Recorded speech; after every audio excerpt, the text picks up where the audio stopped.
Hai Studia, selamat datang di channel Studenesia English. Studenesia English adalah platform persiapan tes bahasa Inggris seperti IELTS dan TOEFL.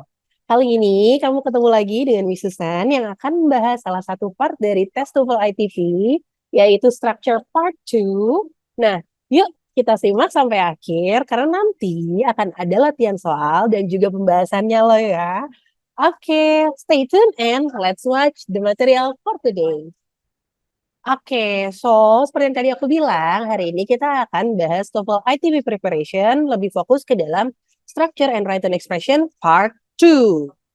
Oke, hari ini kita akan membahas fokus ke skill 20 to 36. Jadi, dari skill 20 ke 36 ya.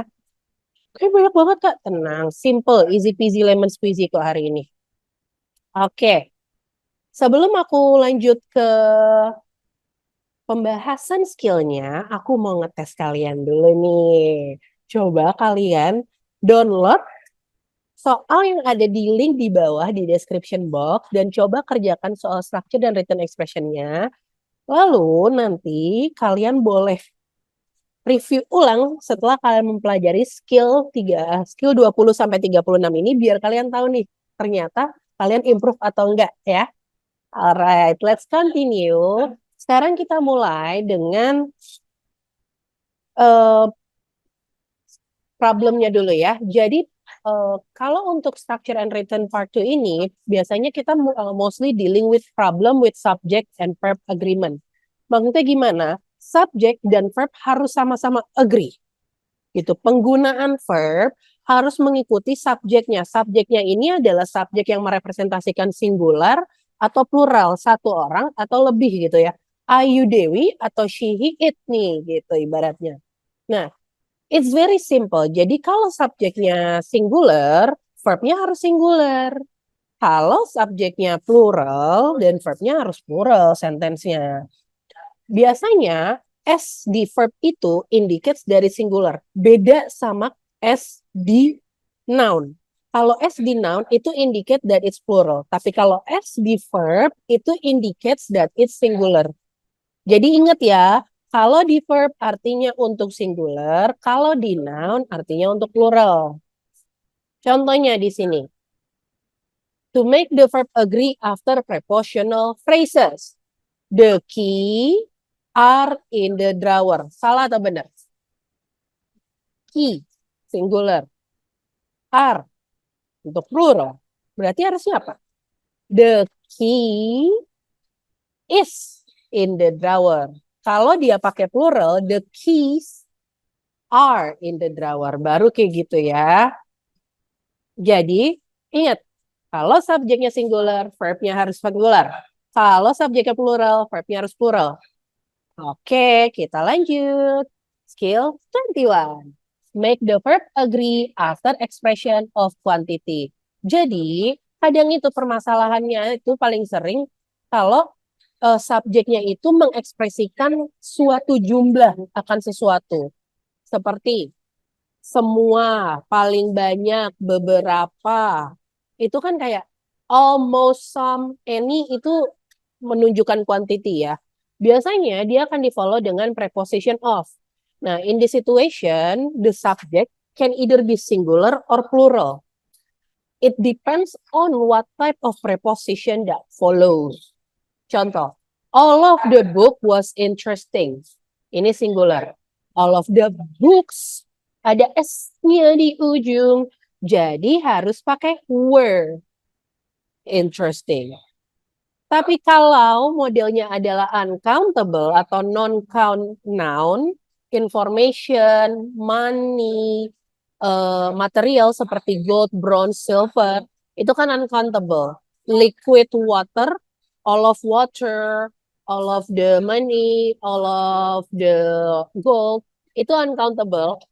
Uncountable cuma boleh pakai is or was. Oke, so all of the information was interesting. Paling gampang sebenarnya kalau udah ketemu uncountable pakaiin was gitu ya. Jadi ingat, to make the subject or verb agreement within the with the quantity, you have to follow the quantity of the noun. Ya. Sampai sini aman? Aman? Yuk kita lanjut. Skill 22. Let's make the inverted verb agree.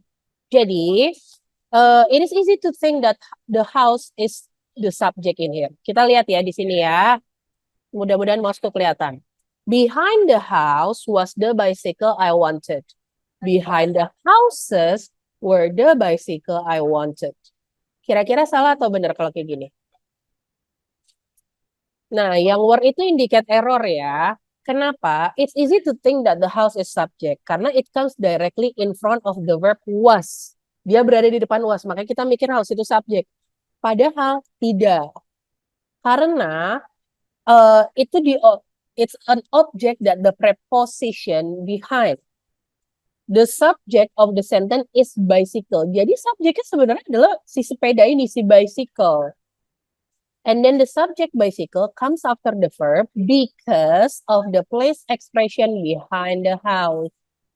Justru karena ada place expression, makanya bicycle-nya comes after the verb. Jadi sebenarnya behind the house ini adalah preposition or complementary, gitu ya.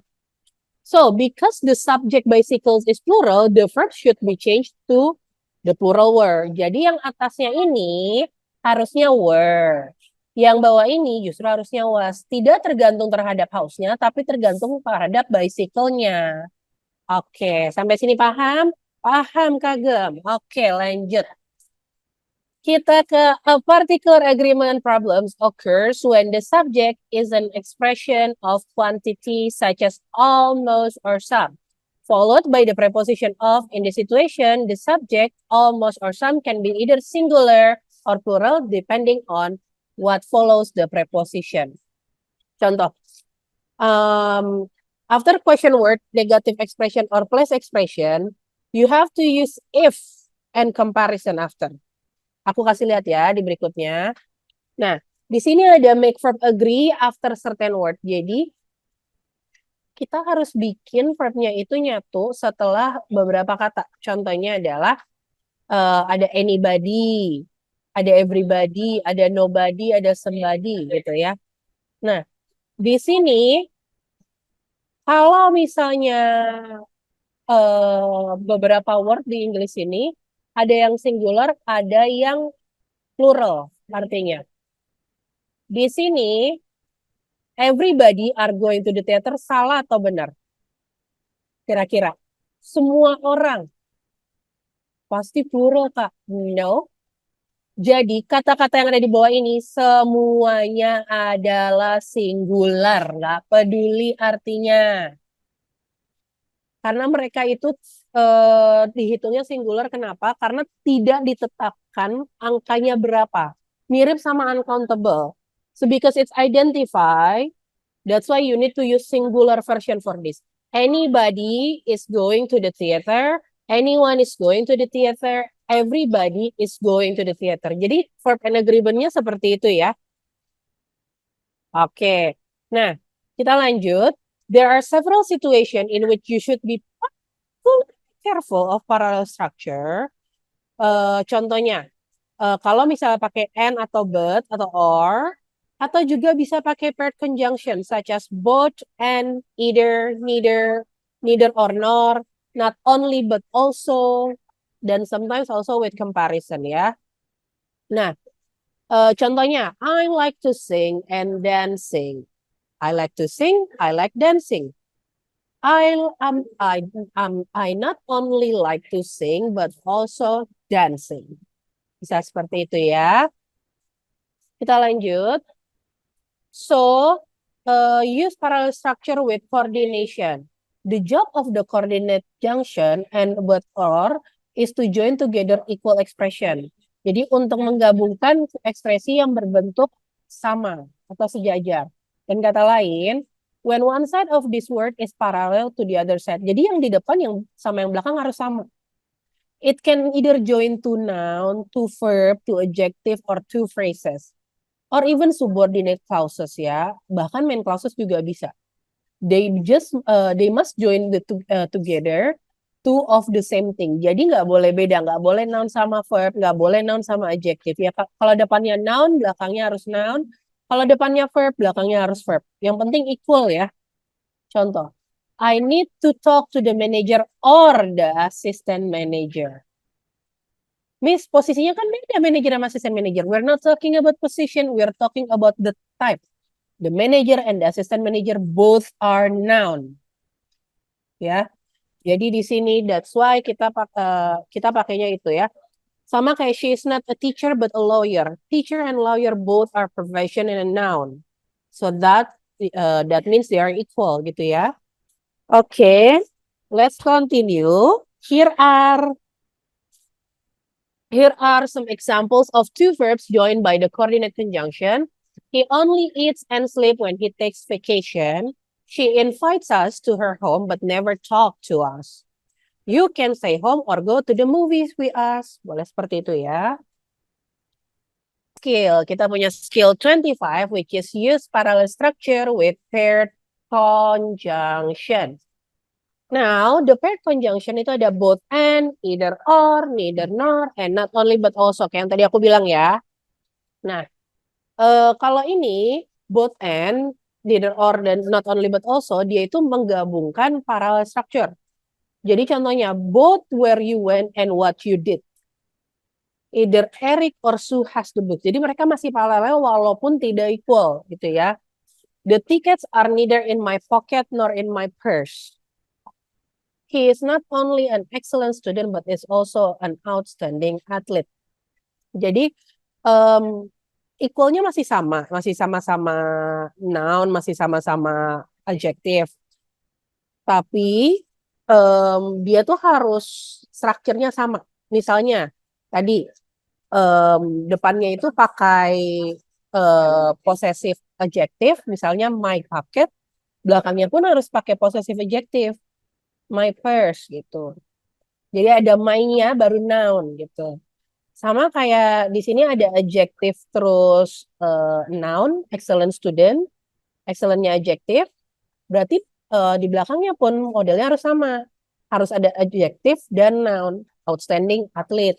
Tuh. The following is not parallel and must be corrected. Contoh ya. He wants either to go by train or by plane. Kenapa salah? Karena to go by train is not parallel by plane.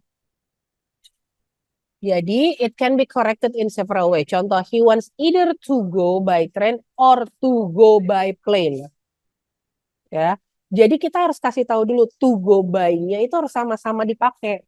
Soalnya kenapa di depannya itu jadi ada verb dan noun, modelnya seperti itu. Nggak bisa verb dan noun or noun aja, nggak boleh seperti itu ya. Strukturnya beneran harus sama. He wants to go by either train or plane. Itu noun or noun. Strukturnya sama ya. When you are using this paired conjunction, be sure that the correct parts are used together. Jadi pastiin kalau semuanya sama digunakan ya. Ini contoh yang salah lagi. I want both this book or that one. Kenapa salah? Karena yang satu noun, yang satu cuma nunjuk doang. It's wrong. It's a different structure. Either Sam nor Sue is taking the course. Itu udah salah ya. Karena dua-duanya itu tidak paralel. Oke? Nah, jadi kalian bisa modelnya lihat seperti ini ya. Both, either, neither, not only. Strukturnya apa? And, or, nor, but also. Strukturnya apa? Tinggal seperti itu. Ya, kita lanjut. Skill 26. Use parallel structure with comparison. Jadi, dengan mengcompare ya. Pada saat kalian mengcompare, you point out similarities or differences between two things. Yang di-compare pasti yang sama atau yang beda. Nah, kesamaan dan perbedaan itu tuh harus paralel. Strukturnya sama kayak yang tadi ya. Jadi, my school is farther than your school. Nah, sama kan posisinya sama-sama ada possessive adjective, my, lalu noun. School. Di belakangnya juga sama, your and school. Kurang lebih kayak gitu ya. Jadi, prinsipnya sama kayak yang tadi. Tapi tinggal tengah-tengahnya tuh dikasihin komparatif aja. Komparatif di sini ada farther, better, terserah mau yang reguler atau irregular ya. Jadi yang penting structure di antara structure sebelum dan sesudah komparatif itu sama ya. Masih paralel. Oke, kita lanjut ke skill 27 and 28. Aku jadiin satu nih ya. Kenapa? Kan temenan komparatif sama superlatif. Cara menggunakan dan bentuknya itu seperti apa? Nah, jadi the problem with some comparative and superlative, apalagi di TOEFL test itu adalah komparatif and superlatif itu suka dibuatnya itu tidak sesuai formnya. Nah, di sini kalian harus ngerti dulu gimana cara bikin komparatif dan gimana cara bikin superlatif. Komparatif apakah? Superlatif apa? Komparatif adalah kata yang digunakan untuk memberitahu bahwa sesuatu itu lebih dari hal yang dibandingkan gitu. Untuk membandingkan sesuatu, misalnya Miss Susan lebih tinggi dibanding Miss Sinta gitu. Berarti kan aku lebih tinggi jatuhnya. Nah, itu aku harus pakai komparatif to answer the question correctly. Caranya gimana bikin komparatif? Gampang banget. Kalian ambil satu adjektif, lihat dulu adjektifnya ini regular atau irregular. Kalau dia reguler, kalian tinggal tambahkan more di sebelum adjektif tersebut, lalu di adjektifnya ditambahin er kalau bahasa Indonesia ya, er, lalu tambahkan dan subjek berikutnya. Jadi Miss Susan is kalau misalnya adjektifnya itu cuma satu silabel, silabel itu satu suku kata ya, kayak tall, itu kan satu suku kata, itu tinggal ditambahin aja. Miss Susan is taller than Miss Sinta gitu. Terus more-nya kapan dia pakai Miss? More itu cuma untuk kata adjektif yang lebih dari atau sama dengan 3 silabel, 3 suku kata. Contohnya gimana? Diligent, terus beautiful. Miss Susan is more diligent than. Strukturnya tetap sama. More dulu, adjektif komparatifnya, lalu than ya. Miss Susan is more diligent than Miss Sinta gitu. Atau Miss Susan is more beautiful than Miss Sinta. Maaf ya, bukan kepedean ya. Ini ngasih contoh, oke? Okay? Oke, kita lanjut. Itu untuk regular adjective ya. Kalau irregular gimana, Miss? Irregular komparatif itu jadi dia itu akan berubah kata-katanya. Contohnya good. Good itu irregular adjective. Jadi kita ubahnya kalau untuk comparative form itu good jadi better. Aku tulis ya. Good jadi better. Good, komparatifnya adalah better, superlatifnya adalah best. Nah, terus strukturnya gimana, Miss? Sama aja. Miss Susan is better than Miss Sinta. Gitu. Jadi strukturnya sama. Subjek pertama, to be-nya apa, adjektif komparatifnya, lalu then, dan objek yang mau dibandingkan kedua. Ingat, komparatif itu lebih dari apa gitu. Misalnya better lebih baik, lebih lah ya jatuhnya lebih gitu. Nah, itu untuk komparatif. Kalau superlatif, prinsipnya sama. Jadi seberapa silabelnya? Kalau 1 sampai 2 silabel, kalian tinggal tambahin sorry. Jadi est untuk ke adjektifnya tersebut. Strukturnya adalah est, that's it. Contoh, Miss Susan is the best. Itu untuk irregular ya. Miss Susan is the tallest. Itu untuk yang regular adjective. Miss, kalau yang lebih dari 2 silabel gimana? Kalau yang lebih dari 2 silabel pakaiin most. Miss Susan is the most intelligent gitu, atau the most diligent. Nggak usah ada comparison di belakangnya. Superlatif itu adalah yang paling, berarti dia emang di atas. Ya, remember, komparatif itu digunakan untuk membandingkan dua hal yang sama rata. Superlatif digunakan untuk menunjukkan hal yang paling di atas. Ya, itu aja. Mudah-mudahan ngerti ya sampai sini ya. Let's continue. Nah, kita sekarang ada skill 29. Use the irregular or structure correctly. Jadi, yang kayak tadi aku bilang, kalau irregular komparatif, dia itu sering banget hadir di TOEFL dan biasanya two parallel komparatif itu di introduce by the. Contohnya, the harder he tried, the further he fell behind. Jadi di sini ada dua komparatif, tapi masih dalam satu konteks gitu ya. Jadi semakin keras dia mencoba, semakin jauh dia gagal gitu. Nah, the older the children are, the more their parents expect from them. Semakin tua anak-anak, umur anak-anaknya, semakin tinggi atau semakin banyak ekspektasi dari orang tuanya. Nah, di dua example ini itu ada dua paralel komparatif ya, the harder, the further. Terus kalau di second example ada the older, the more. Nah, kalau di type of sentence kayak gini, the and the comparison itu boleh di follow dengan different structure, ya. Maksudnya different structure-nya gimana, Miss? Ya tergantung structure yang di depannya apa, ngikutin yang belakangnya gitu. Di sini contoh, the more children you have, the bigger the house you need. The harder you work, the more you accomplish. Jadi, the or atau more structure, the atau or atau more ikuti strukturnya ya. The type of sentence may or may not include the verb. Boleh pakai verb, boleh nggak pakai verb, nggak ada aturannya ya. It depends on you. Lanjut kita ke problem 30 to 32, which is problem with form of the verb. Bentuk form of the verbnya gimana gitu ya.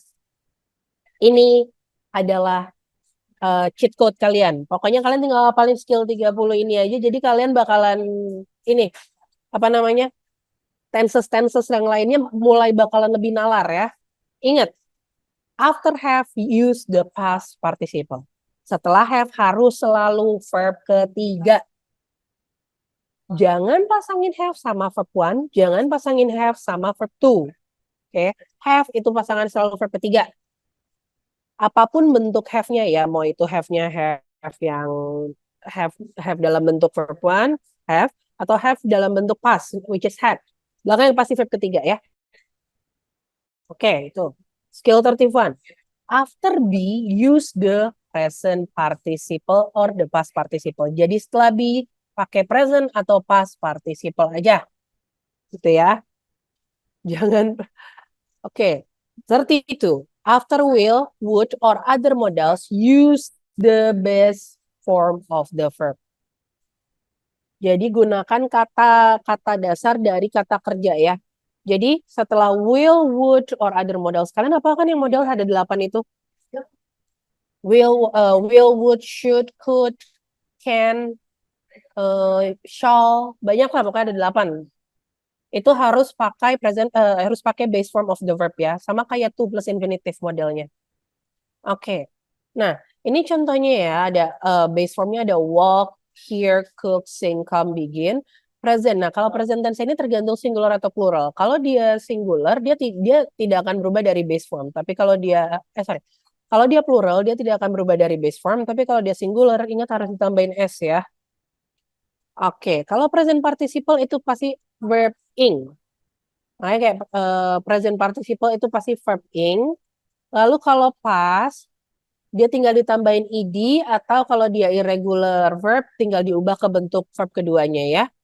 Past participle itu verb ketiga, kalau regular dia itu hampir sama verb kedua, tinggal ditambahin ed aja. Tapi kalau irregular kalian hafalkan ya verb ketiganya apa. Ingat, know when to use the past with the present. If you see a sentence with one verb in the past and one verb in the present, the sentence is probably incorrect. Maksudnya gimana, Miss?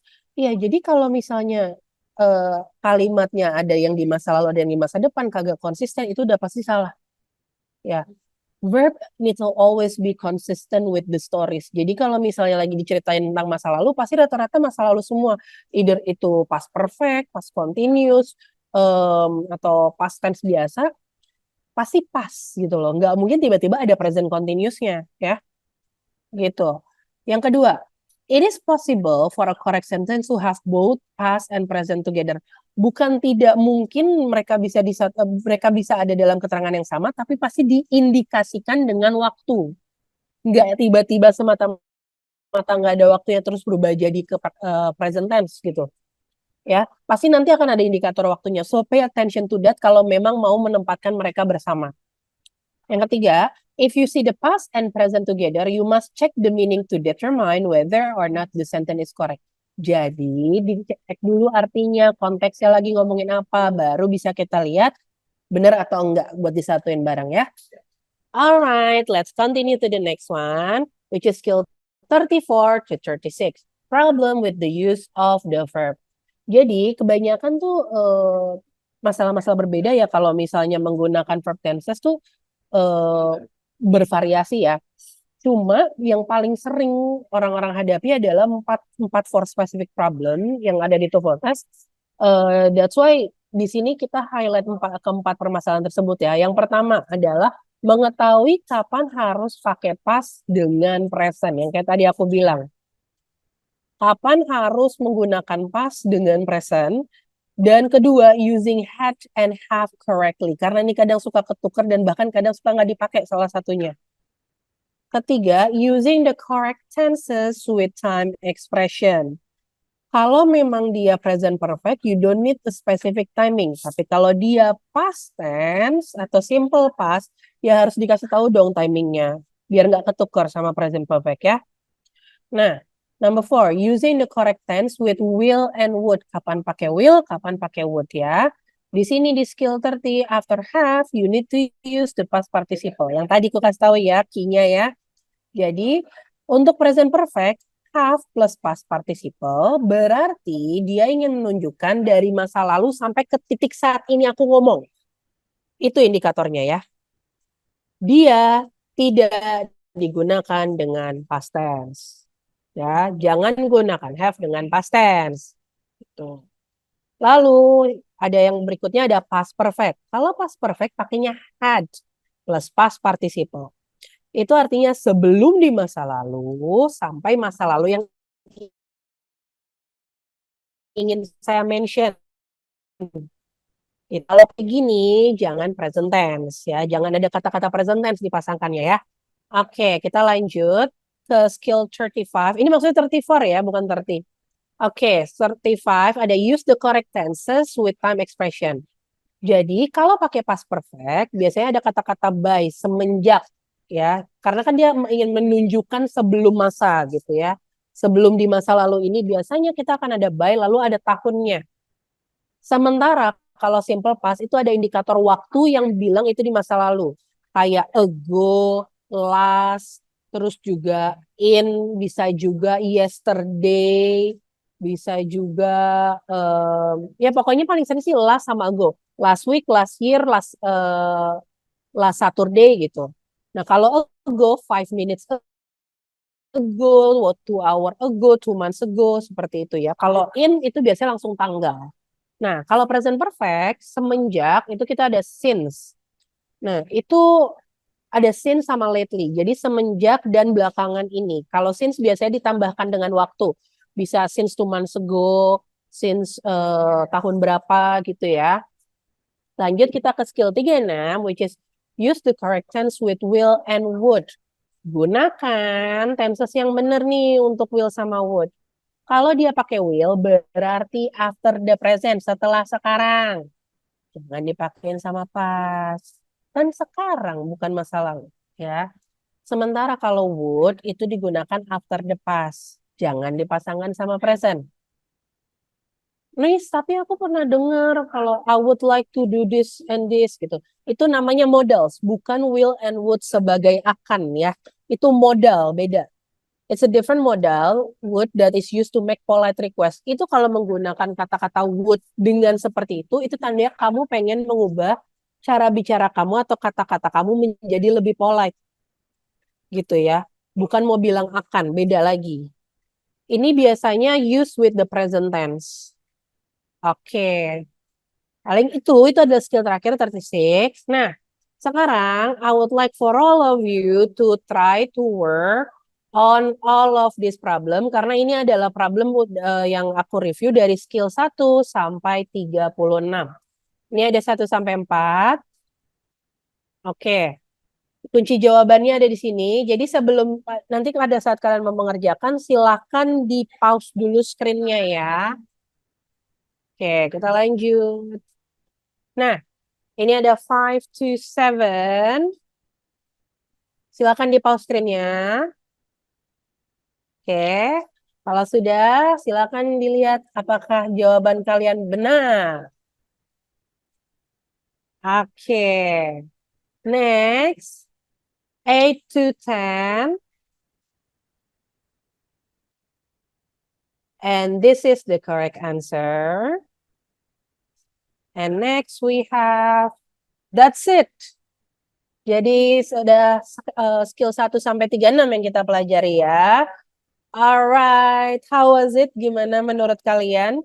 Mudah-mudahan tetap seru ya, masih sama Miss Susan. Nah, jangan lupa dikerjain latihan soalnya, terus kalian bandingkan dengan apa yang sudah kalian pelajari, apakah bisa mengkoreksi lebih lagi dan dapat jawab lebih benar lagi jawabannya ya.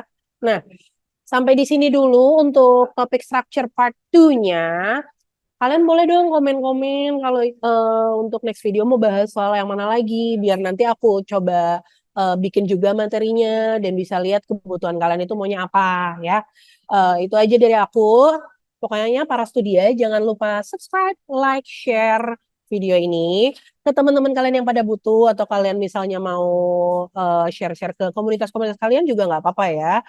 Semoga bermanfaat. See you on the next video. Bye-bye.